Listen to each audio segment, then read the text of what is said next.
Ilianza kama ndoa ya kusisimua na itakayodumu kati ya Rais William Ruto na naibu wake Rigathi Gachagua baada ya kuibuka na ushindi kwenye uchaguzi mkuu wa mwaka 2022. Wakati wa kuapishwa wakaonekana kupeana matumaini kwa mamilioni ya Wakenya waliojitokeza kuwapigia kura.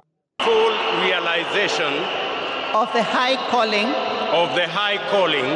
I assume as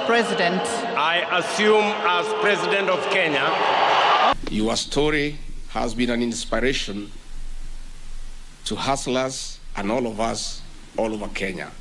Lakini baada ya muda ndoa hiyo iliingia dosari zilizojitokeza hadharani na kuambatana na cheche za maneno zilizochangia talaka katika mabunge baada ya wabunge kupitisha hoja ya kumbandua Gachagua madarakani.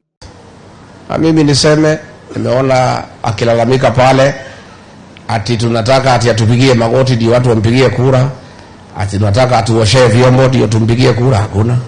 Wananchi wamenipigia wameniambia hata ukipiga magoti, hata ukiosha vyombo, hata ukiosha watoto wetu, watu wamemalizana na wewe.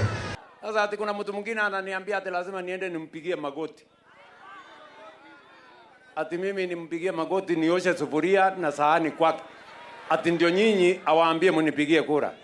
Talaka hiyo ilizidisha hasira baina ya viongozi hao wawili, hasa baada ya nafasi ya Gachagua kuchukuliwa na Profesa Kithure Kindiki, huku Gachagua akielekea mahakamani kupinga kupokonywa mamlaka. Lakini mapema leo Gachagua alifika katika mahakama Milimani jijini Nairobi kupitia mawakili wake akiwemo Paul Mwite, Elisha Ongoya, Tom Macharia na kuondoa ombi lake la kutaka kurejeshwa kazini na badala yake kusaka fidia na marupurupu ya ofisi ya naibu rais. That the entire process was conducted by the National Assembly through to the Senate, breakneck speed, lightning speed. And the question that arises is why this speed? Is that the only inference that can be drawn, and we drew, and we invite this honorable court to draw, is that there was a predetermined result that the National Assembly and the Senate were rushing to achieve. Akizungumza mbele ya majaji wa mahakama hiyo akiwemo Jaji Eric Ogola, Anthony Mrima na Fred Mugambi, Gachagua kupitia wakili wake Paul Mwite amedai kuwa mchakato wa kumuondoa madarakani ulikiuka taratibu za kikatiba na kisheria.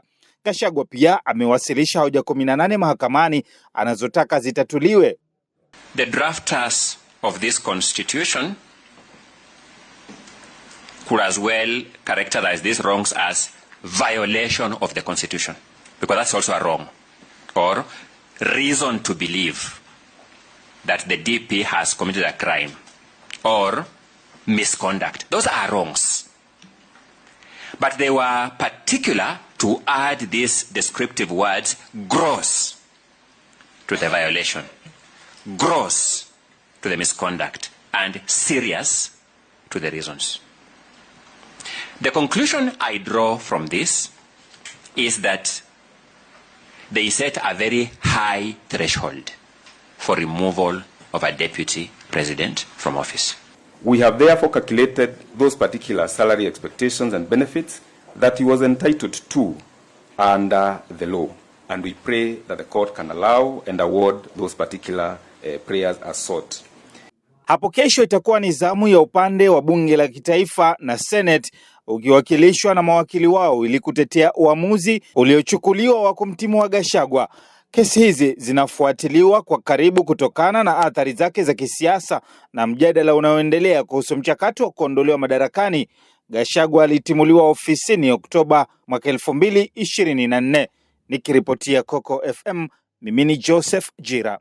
Coco FM, ladha ya Pwani.